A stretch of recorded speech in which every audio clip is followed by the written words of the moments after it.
Sarà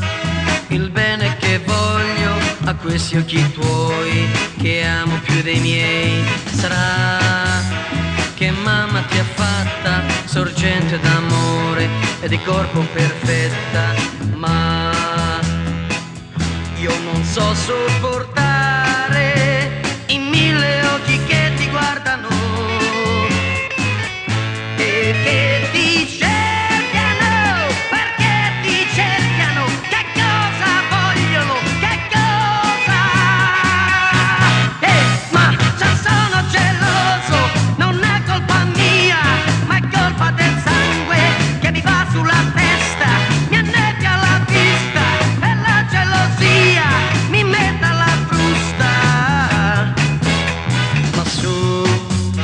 non piangere amore, facciamo la pace, non essere infelice, lo sai, a volte mi scaldo per niente e salgo su dei giri, ma io ti voglio un grande